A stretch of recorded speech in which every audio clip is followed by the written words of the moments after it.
Hello बच्चों, कैसे हैं आप सभी लोग। उम्मीद करते हैं बच्चों सभी लोग बहुत अच्छे होंगे और जहाँ भी होंगे आप खाना खाकर अच्छे से अपनी पढ़ाई में व्यस्त होंगे। खाना खाना इसलिए मैं बोल दिया क्योंकि खाना खाएंगे, शरीर में एनर्जी आएगी, तभी आप पढ़ाई करेंगे। और इस समय बहुत ज़्यादा पढ़ाई करना पड़ रहा होगा, मैं समझ सकता हूँ बच्चों, क्योंकि जब पेपर होता है तो एक अलग भार होता है आपके ऊपर, बहुत बड़ी टेंशन होती है। तो इसलिए आप परेशान ना होइए, अच्छे तरीके से मेहनत करिए। और आज मैं क्लास 12th के संस्कृत दिग्दर्शिका में आने वाले श्लोक को मैं बोर्ड परीक्षा से चुरा कर लेकर आया हूं और आपके बीच में मैं आज उसको बताने वाला हूं। अच्छे से तैयार कर लीजिएगा बच्चों, 7 नंबर देकर जाएगा।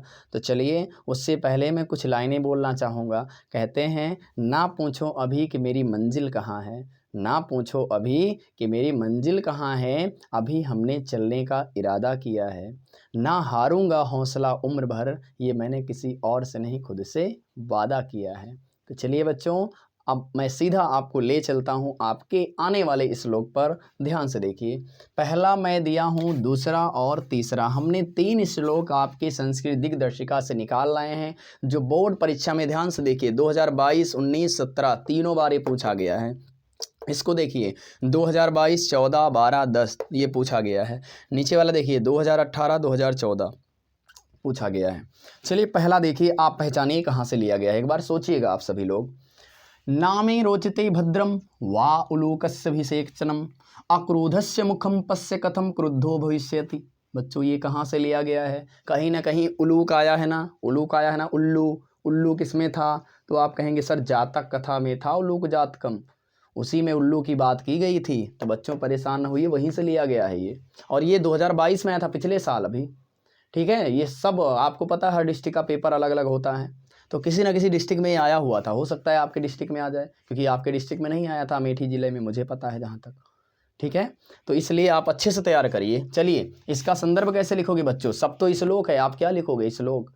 प्रस्तुत श्लोक हमारी पाठ्य पुस्तक हिंदी के संस्कृत दिग्दर्शिका में संकलित जातक कथा के उलूक जातकम अध्याय से लिया गया है, संकलित है या उद्गृत है। क्लियर है। अब इसका अर्थ लिखेंगे। 2 नंबर आपको संदर्भ का मिलेगा, 5 नंबर आपको मिलेंगे इसके अर्थ के। कितने नंबर मिल जाएंगे, 5 अंक बच्चों। कोई भी एक आ गया तो 5 अंक देकर जाएगा। संदर्भ लिखेंगे, कितना नंबर, 2 धन 5। कितने हो जाएंगे बच्चों, 2 धन 5, 7 नंबर मिलेगा आपकी झोली में। चलिए ध्यान से देखिए, कहा नामे रोचते नहीं, ना मने नहीं, में रोचते पसंद, हमें नहीं पसंद है भद्रम इस भद्र, वा उल्लूकस से उल्लू का राज्यभिषेकम, राज्यभिषेक, हमें उस उल्लू का, भद्र उल्लू का राज्यभिषेक पसंद नहीं है। ध्यान से देखो, नामे रोचते भद्रम, हमें नहीं पसंद है इस भद्र का, वा उल्लूकस अभिषेकम, हमें इस उल्लू का राज्यभिषेक पसंद नहीं है। आक्रोधस्य मुखम पश्य, आक्रोधस्य मुखम पश्य, अभी तो ये गुस्से में, जब इसका मुख ऐसे लग रहा है, जब अभी ये गुस्सा नहीं किया है तब इसका मुख ऐसा लग रहा है। तो कथम क्रुद्धो भविष्यति, तो आगे चलकर जब ये क्रोध करेगा तब इसका मुख कैसा लगेगा। कौन कह रहा है, याद करो, आप पढ़े थे अच्छे से। कौन, ध्यान से पढ़िए। काका, कौवा कहा था ना, कौवा बोला कि हमें ये पसंद नहीं है, हमें नहीं पसंद है। ध्यान से देखो, तभी से उल्लू और कौवा की दुश्मनी हुई थी, जब उल्लू को राजा नहीं बनाया गया था। तो ठीक है, ध्यान से देखिए, नामे रोचते भद्रम वा उलूकस्य अभिषेकम, हमें ये पसंद नहीं है इस भद्र उल्लू का राज्यभिषेक। और आक्रोधस्य मुखम पश्य, जब ये अभी बिना क्रोध के इसका मुख ऐसा लग रहा है, तो कथम क्रुद्धो भविष्य, तब इसका गुस्से में कैसा मुंह लगेगा। उल्लू बेचारे का वैसे भी मुंह गुस्सा हिल वाला लगा रहता है ना गुस्सा करे तब भी, तो बेचारा गुस्सा में उसका मुख कैसा लगेगा। कौवा बोल रहा है ना। अब उसे बोला जाए, कौवा तो काला होता है, वो काला में उसको काला किया जाए तो कैसा लगेगा, तो उसको कैसा लगेगा। तो भाई उल्लू का तो जब उसका चेहरा ही वैसा है तो क्या किया जाए, है ना। तो लेकिन कौवा के वैसा नहीं बोलना चाहिए, लेकिन कौवा बोला था। अब ध्यान से देखिए, ये तो कन्फर्म हो गया ना, जातक कथा से लिया गया है। कहाँ से, जातक कथा से, उलूक जातक। अब ध्यान से देखिए दूसरा, जयंति ते महाभागा जन सेवा परायणा और जरा मृत्युम भयम नास्ति एसाम कीर्तनो क्वचित। ध्यान से देखिए, इसमें किसके बारे में बात किया गया है, एक महापुरुष के बारे में बात किया गया है। और महापुरुष के बारे में किस में बताया गया है, तो आप सभी जानते हैं महापुरुष के बारे में, मदन मोहन मालवीय, महामना मदन मोहन मालवीय, उसी अध्याय में बताया गया है। तो आप ध्यान से लिखिए, इसका संदर्भ कैसे लिखेंगे। प्रस्तुत श्लोक हमारी पाठ्य पुस्तक हिंदी के संस्कृत दिग्दर्शिका में संकलित महामना मदन मोहन मालवीय नामक पाठ से उद्धृत है। क्लियर है। अब इसका अर्थ लिखेंगे। जयंती जय जयकार होती है, ते मने वे महाभागा महापुरुष का जन सेवा परायणा, जो तत्पर रहते हैं जन सेवा, लोगों की सेवा, जन मने लोग, वे महापुरुष की जो लोगों की सेवा करने के लिए तत्पर रहते हैं उनकी हमेशा क्या होती है, जयंती होती है, जय जयकार होती है। ठीक, क्लियर, ध्यान से देखिए। उस महापुरुष की जो जन सेवा में हमेशा तत्पर रहते हैं उसकी क्या होती है, हमेशा जय जयकार होती है। और जरा मृत्यु भयम नास्ति, नास्ति माने नहीं, और जरा में तनिक भी मृत्यु भयम, मरने का डर, उसे जरा भी मृत्यु का डर होता नहीं है। और ऐसाम, ऐसा करने से कीर्तनो क्वचित, और उसकी कीर्ति जो होती है हमेशा हर समय उसकी कीर्ति फैलती रहती है। क्लियर हो गया।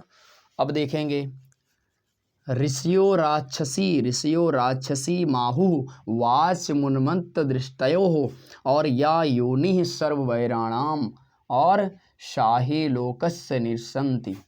ध्यान से देखिए, ऋषियों ने राक्षसी माहु, राक्षसी समान, वाच माने आवाज को, मुन्मंत दृष्टयो हो अहंकारी, जो ऋषियों ने उन्होंने अहंकारी रूपी वाणी को, किस वाणी को दर्जा दिया है, राक्षस के समान वाणी का दर्जा दिया है। ऋषियों ने अहंकारी रूपी वाणी को, है ना, ऋषियों ने अहंकारी रूपी वाणी को, वाच माने बोलना, अहंकारी रूपी वाणी को राक्षस की वाणी बताया है। किसकी वाणी बताया है, राक्षस की वाणी बताया है। और सा योनि ही, जो होती है वो बैर का, सर्व वैराणाम, सभी प्रकार की बैरों का, साही लोकस्य, संसार में, निरीक्षिता, विपत्ति का कारण होती है। और वो जो वाणी होती है वो संसार में सभी प्रकार की बैर का, विपत्ति का क्या होती है, कारण होती है। कहाँ से लिया गया है ये, इसमें उपदेश दिया गया है ना, तो आप ध्यान से देखिए। तो प्रस्तुत श्लोक हमारी पाठ पुस्तक संस्कृत दिग्दर्शिका के सुभाषितानि रत्नानि नामक पाठ से लिया गया है। उसी का ये लास्ट पंक्ति है, 15वां श्लोक। ध्यान से पढ़ेंगे, किताब में देखेंगे, क्लियर हो जाएगा। तो चलिए बच्चों, एक बार फिर से हम रिपीट कर दे रहे हैं यार, तो ध्यान से सुनिए।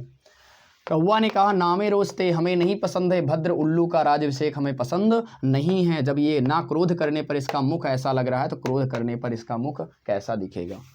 अब जयंती ते महाभागत जन सेवा परायणा, उस महापुरुष की हमेशा जय जयकार होती है, उसे जरा भी मृत्यु का भय नहीं होता, और ऐसा करने से कीर्तनों को सित, उसकी कीर्ति हमेशा फैलती रहती है।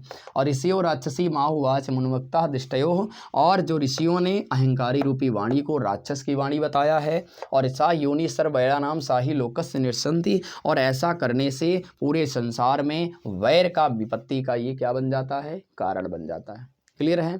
तो बिल्कुल आपको हारना नहीं है, हमेशा लड़ने के लिए तैयार रहना है। स्वस्थ रहिए, मस्त रहिए, जहाँ भी रहिए आप पढ़ाई को अच्छे से निरंतर लगे रहिए। हम आपके साथ हैं, मिलते हैं अगली क्लास में, तब तक के लिए ख्याल रखिएगा। Bye bye.